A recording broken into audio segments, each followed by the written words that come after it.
Hello everyone, my dear friends, welcome to Soul of Chemistry and our digital world. My dear friends, आज हम equivalent mass के बारे में discussion करेंगे. अक्सर स्टूडेंट्स पूछते हैं इक्विवेलेंट मास होता क्या है. They are confused about the term, right? So it's very simple as the name suggests, equivalent. That means अगर आप 100 रुपीज़ लेके मार्केट को जाते हो एंड उधर पर पेन आपको 10 रुपीज़ लगता है एंड पर पेंसिल 5 रुपीज़ चाहिए.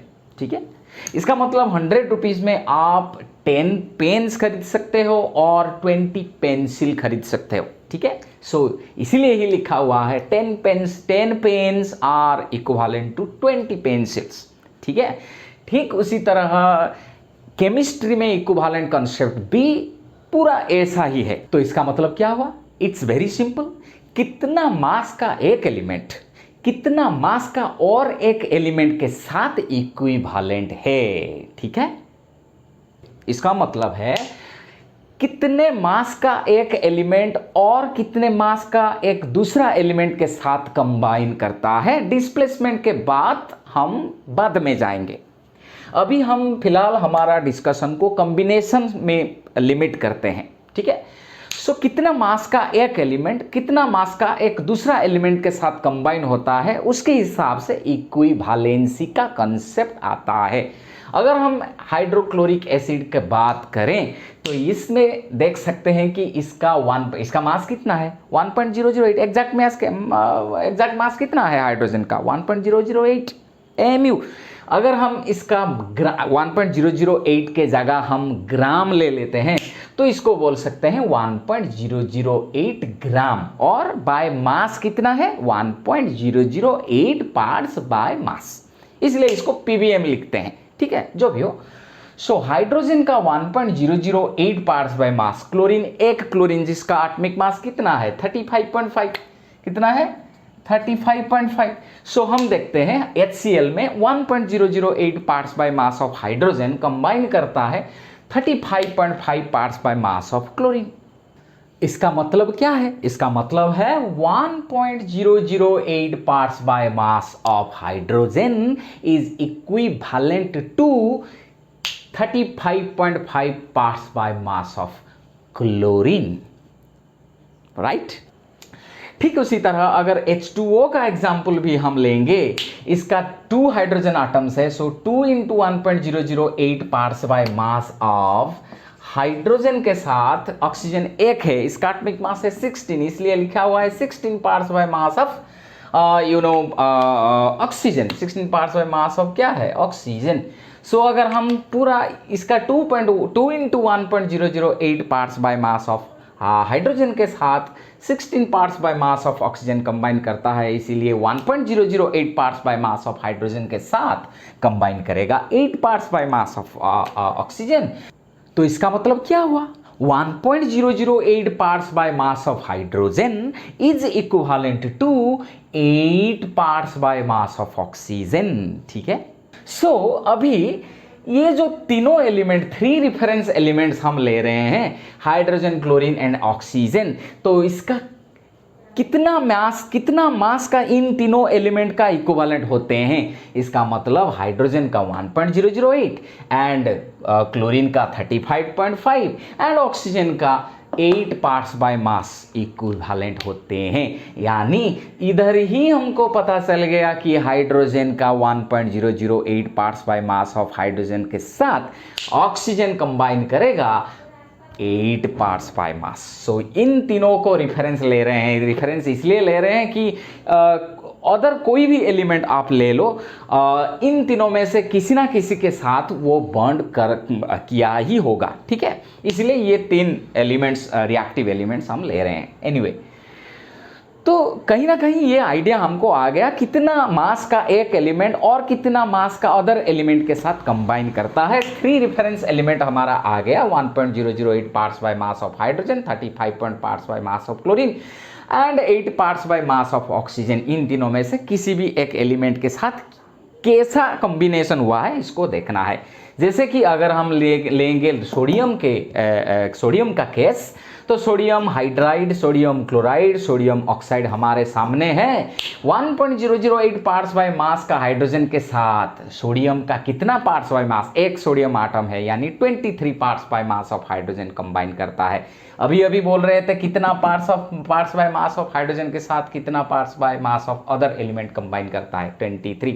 इधर then 23 parts by mass of hydrogen sodium combine करता है। इधर भी 35.5 parts by mass of chlorine के साथ 23 parts by mass of sodium combine करता है। इधर 16 parts by mass of oxygen, लेकिन ऑक्सीजन का कितना रिफरेंस हम ले रहे हैं, 8 parts by mass. So 16 parts by मास के लिए 2 × 23 यानी 8 parts by mass of oxygen के साथ खाली 23, यानी इसको भी लो, इसको लो और फिर ऑक्सीजन को भी लो, इन तीनों में से किसी को भी लो रिफरेंस के लिए। एक एलिमेंट इसका फिक्स्ड मास कंबाइन करता है सोडियम के लिए, वो होता है 23, hence equivalent mass of sodium will be 23। ये कॉम्बिनेशन के बात हम बोल रहे थे, ठीक है। अभी चलेंगे किधर बाबा, कि अगर हम जिंक क्लोराइड का बात भी हम बोलेंगे, वही कॉम्बिनेशन का एग्जाम्पल, ये सोडियम का इक्विवेलेंट मास डिटरमिन कर रहे थे। अभी जिंक क्लोराइड में 2 क्लोरीन एक जिंक के साथ कंबाइन करता है, यानी 2 क्लोरीन का मास होता है 2 × 3 35.5 parts by mass of chlorine, combine करता है 65 parts by mass of zinc. इसका मतलब ये है my dear friends, 35.5 parts by mass of chlorine कितना मास का जिंक के साथ कंबाइन करेगा, 65/2 यानी 32.5 parts by mass of zinc, यानी इक्विवेलेंट मास ऑफ जिंक हम कितना कंसिडर करेंगे, यानी 35.5 parts by mass of chlorine के साथ जितना ग्राम का जिंक कंबाइन करता है, यानी 32.5 होगा जिंक का इक्विवेलेंट मास। ये चला गया कॉम्बिनेशन के बाद। अभी अगर हम डिस्प्लेसमेंट के बात बोलेंगे, वही जिंक का इक्विवेलेंट मास भी हम इधर कॉम्बिनेशन को कंसिडर करके डिटरमिन कर रहे थे। अगर हम डिस्प्लेसमेंट के बात भी कंसिडर करेंगे तो भी वही 32.5 आ जाएगा जिंक का इक्विवेलेंट मास। यानी माय डियर फ्रेंड्स, जब जिंक सल्फ्यूरिक एसिड के साथ कंबाइन करता है तो 1 mole of hydrogen is evolved. Displace कितना होता है, यानी जिंक सल्फ्यूरिक एसिड से 1 मोल का हाइड्रोजन डिस्प्लेस करता है। तो माय डियर फ्रेंड्स, इधर क्या हो रहा है, 2 × 1.008 पार्ट्स बाय मास और 2 × 1.008 gram of hydrogen is displaced bye, इतना ग्राम हाइड्रोजन डिस्प्लेस होता है जब zinc 1 mole of zinc react करता है सल्फ्यूरिक एसिड के साथ, ठीक है। तो हम देख रहे हैं 2 × 1.008 parts by mass of hydrogen is displaced, यानी निकल रहा है, is displaced by 1 mole of zinc, यानी इसका एटॉमिक मास कितना है, 65 gram. 2 × 1.008 parts by mass of hydrogen is displaced by 65 parts by mass of zinc, लेकिन रिफरेंस कितना है, 1.008 parts by mass of hydrogen will be displaced by then 65/2 यानी 32.5 gram of zinc, यानी equivalent mass of zinc again कितना होगा, जितना इधर भी कैलकुलेट किए थे हम, ठीक है। ये इट्स वेरी सिंपल, इक्विवेलेंट, कितना मास के साथ कितना मास इक्विवेलेंट होते हैं, ठीक है। तो कॉम्बिनेशन एंड डिस्प्लेसमेंट के बाद हमको आइडिया आ गया। अभी हम क्या करेंगे, वही एक अब तक हम एक एलिमेंट के ऊपर डिस्कशन कर रहे थे, सोडियम का इक्विवेलेंट मास क्या है, जिंक का इक्विवेलेंट मास क्या है, एक एलिमेंट का इक्विवेलेंट मास, इसका कितना कॉम्बिनेशन एंड डिस्प्लेसमेंट के हिसाब से हम डिटरमिन कर रहे थे। जब एक मॉलिक्यूल का एसिड और बेस का और सॉल्ट का एग्जाम्पल आ जाए तो तब क्या करें, माय डियर फ्रेंड्स, इधर क्या होता है, 2 × 40 ग्राम, ये जो इक्वेशन बैलेंस्ड है, सोडियम हाइड्रोक्साइड सल्फ्यूरिक एसिड के साथ रिएक्ट कर रहा है, इसका 1 मोल कुछ लिखा नहीं है, इसका मतलब 1 mole of sulphuric acid reacts with 2 mole of sodium hydroxide, यानी मोल के हिसाब से रिएक्शन नहीं होता। इसका 1 मोल इसका 2 मोल का सोडियम हाइड्रोक्साइड से कंबाइन करता है, लेकिन इक्विवेलेंट जब हम करेंगे ना, अब इस एग्जाम्पल में ही इक्विवेलेंट मास का आइडिया पूरा हमको आ जाएगा। माय डियर फ्रेंड्स, अभी इसका 98 ग्राम यानी 1 मोल इसका मोलिकुलर मास कैलकुलेट करेंगे तो 98 आएगा। 98 ग्राम का सल्फ्यूरिक एसिड 2 × 40 यानी 80 ग्राम ऑफ सोडियम हाइड्रोक्साइड से कंबाइन करता है। 1 मोल का सल्फ्यूरिक एसिड 2 मोल का सोडियम हाइड्रोक्साइड से कंबाइन करता है। अगर हम रिफरेंस ले रहे हैं 1 मोल का सोडियम हाइड्रोक्साइड, यानी इसका 1 मोल कितना है 40 ग्राम, 2 × 40 ग्राम के लिए 98 ग्राम ऑफ सल्फ्यूरिक एसिड, तो खाली 40 ग्राम ऑफ सोडियम हाइड्रोक्साइड के साथ कितना सल्फ्यूरिक एसिड कंबाइन करेगा, 49 ग्राम ऑफ सल्फ्यूरिक एसिड। यानी हम कह सकते हैं 2 × 40 gram 80 gram of sodium hydroxide is equivalent to 98 gram of sulphuric acid. यानी 48 ग्राम ऑफ सोडियम हाइड्रोक्साइड के साथ कितना मास का H2SO4 इक्विवेलेंट है 49। इसीलिए हम equivalent mass of sulphuric acid क्या बोलते हैं H2SO4, 1 मोल का सोडियम हाइड्रोक्साइड को रिफरेंस लेके। ठीक उसी तरह वही सल्फ्यूरिक एसिड का हम जो इक्विवेलेंट मास 49 आता है, क्यों आता है, और एक दूसरा तरीके से भी हम डिटरमिन कर सकते हैं। H2SO4 देता है 2H+, कितना H+ आयन ये रिलीज करता है, 2H+ आयन रिलीज करता है। इसीलिए इक्विवेलेंट मास होगा एक एसिड का मोलिकुलर मास डिवाइडेड बाय कितना H+ वो रिलीज करता है 2। इसीलिए तो वो 2 मोल्स का सोडियम हाइड्रोक्साइड को न्यूट्रल कर पाता है। तो इसीलिए जब इक्विवेलेंट मास आता है तब 1 इक्विवेलेंट ऑफ एसिड के साथ 1 इक्विवेलेंट ऑफ बेस रिएक्ट करता है। 1 मोल के एसिड के साथ हमेशा 1 मोल का बेस रिएक्ट करता नहीं है। हाँ, NaOH HCl होते तो equivalent and molecular mass, equivalent mass and molecular mass same हो जाते हैं, लेकिन हर एक केस में ये होता नहीं है, जैसे कि होता नहीं है इस केस में।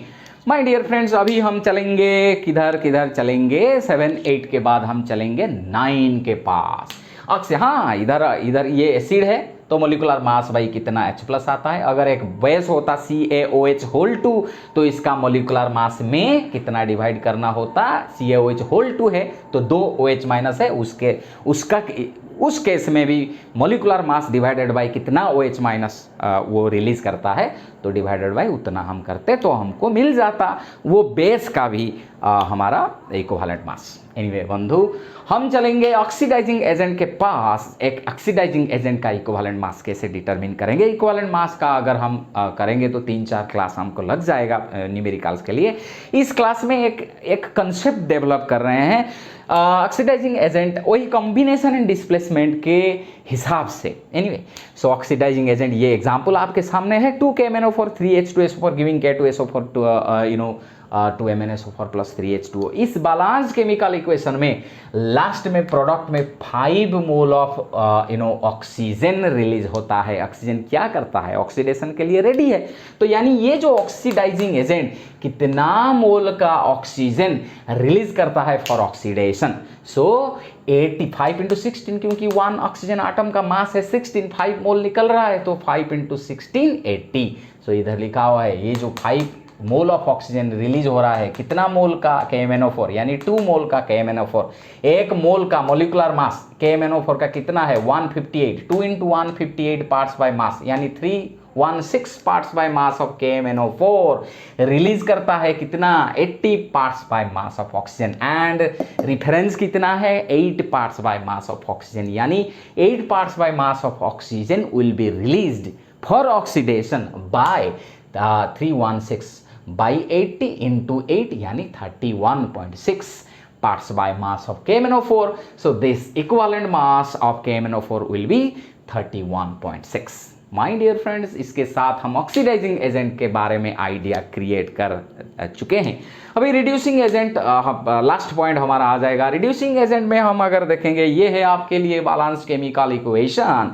रिड्यूसिंग एजेंट क्या करता है, खुद का ऑक्सीडेशन कर लेता है। ऑक्सीडेशन कौन करता है, ऑक्सीजन है इसका ऑक्सीडेशन करने के लिए।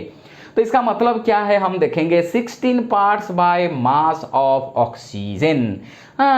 नाउ ऑक्सीडाइजेस 304 यानी 2 मोल है ना, 1 मोल का, यानी 1 FeSO4 मॉलिक्यूल का मास है 152, 2 मोल का होगा 2 × 152। इस बैलेंस केमिकल इक्वेशन में हम देख रहे हैं 16 parts by mass of oxygen combines with 2 × 152 gram of FeSO4. So 16 parts by mass of oxygen oxidizes 304 parts by mass of FeSO4. That means reference है 8 parts by mass of oxygen, कितना ग्राम का FeSO4 को oxidise करेगा, 152 gram of FeSO4. Hence that should be the equivalent mass of FeSO4. My dear friends, ये है सबसे आसान तरीका समझने के लिए हर एक टाइप का कंपाउंड का इक्विवेलेंट मास क्या होता है। एंड माय डियर फ्रेंड्स, इसके बाद और एक क्लास करेंगे, इधर वेरियस न्यूमेरिकल्स आएगा, इधर एन फैक्टर क्या है इसको भी डिस्कशन करेंगे। सो तब तक के लिए I hope you enjoyed the class. Thank you so much. If you enjoyed the class, give me feedback in the comments, and in the next class we'll meet you. Thank you so much. Keep supporting me. Bye bye.